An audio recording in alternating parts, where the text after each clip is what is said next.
Hi everyone. In order to help us catch up with the course schedule, I decided to use the snow day as an opportunity to make this video to wrap up the Chapter 8 lecture on monopoly. Recall from our previous classes on perfect competition and monopoly that a monopolist strategically restricts quantity in order to jack up prices and earn higher profits than it would earn under perfect competition. The first part of this video talks about how multiple firms can collude so that they can act together like a monopolist and split the monopoly profits. This would allow each firm to make more profits than if they competed head-to-head against each other.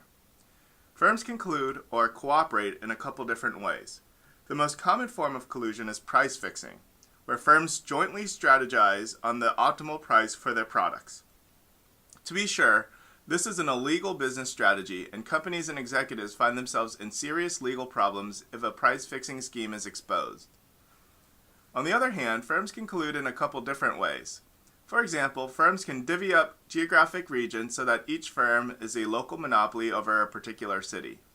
Second, firms can rig bids in an auction. In August 2016, real estate investors in Georgia got in trouble with the Department of Justice for agreeing to not outbid rival investors in auctions for foreclosed properties in exchange for a monetary payment or the promise of winning a future auction. Finally, firms can collude based on the quantity that they promise to produce. This is similar to what we learned from the NPR podcast on raisins.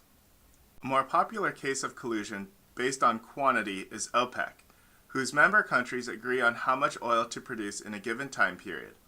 Companies form a cartel when they make a handshake agreement to explicitly collude with each other.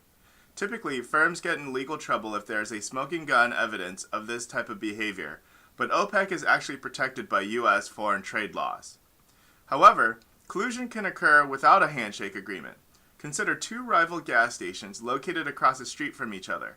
Gas prices are clearly posted on their large signs. If one gas station were to slightly increase their price, the rival gas station could take this as a wink-wink sign to also increase their price. No communication was needed between the gas station managers, but the end result is that consumers pay a higher price at the pump. As such, this type of collusion is referred to as a tacit agreement. To be sure, this is not technically illegal since there must have been clear evidence of communication for companies to violate antitrust laws. Here's an example of an attempt by Robert Crandall, who was a former CEO of American Airlines, to collude with a now defunct airline called Braniff Air, whose CEO, Howard Putnam, had secretly recorded the phone conversation. The highlight of the phone call is when Crandall tells Putnam to raise Braniff Air's price and American Airlines will increase theirs the next morning. Incredibly, the antitrust case against Crandall was dismissed since it was merely a solicitation and not acted upon. Nonetheless, this is a great example of smoking gun evidence on potential collusive behavior. We now turn our attention to government policy regarding mergers, in which a company buys another company. In order to distinguish between two types of mergers, recall from the first day of class that I drew a figure to represent a basic supply chain, in which the first step in the production process is acquiring raw materials, followed by the manufacturing of these raw materials into final goods, ending with the retail sector in which the final good is sold to consumers. With this in mind, a vertical merger occurs when the merging firms perform different parts of the production process. One example is Ticketmaster and Live Nation, in which Ticketmaster sold tickets to concerts produced by Live Nation and held in one of its venues such as the House of Blues or more locally the Fillmore located in Silver Spring, Maryland. In this case, Live Nation can be thought of as the manufacturer of concerts, whereas Ticketmaster is a retailer for concerts. Given the limited time that I have with you in class, I've decided to focus on the other type of mergers called horizontal mergers, which occurs when the merging firms perform the same part of the production process. For example, when two retailers merge or when two manufacturers merge. The example that I'll be referring to in the next couple of slides is the unsuccessful Staples and Office Depot merger and the successful Sirius merger. In analyzing a proposed merger, the FTC and the DOJ have to evaluate a few questions regarding the competitive nature of the industry affected by the merger. First, and arguably most important, is a question regarding the relevant market definition. Naturally, two firms becoming one will lead to less competition and therefore potentially higher prices, so the firms involved in a horizontal merger will want to argue that the relevant market definition is quite broad.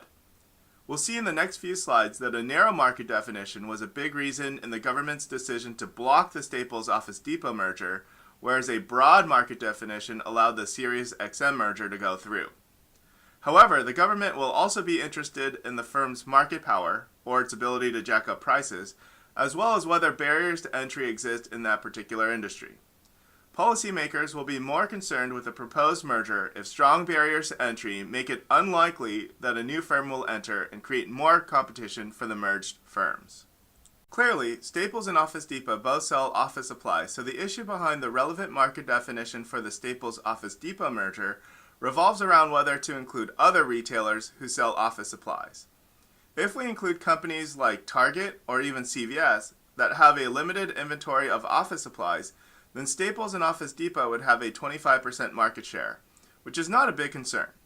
However, the market definition used in this particular case was office supply superstores, which is a more narrow market definition in which Staples and Office Depot have a 70% market share.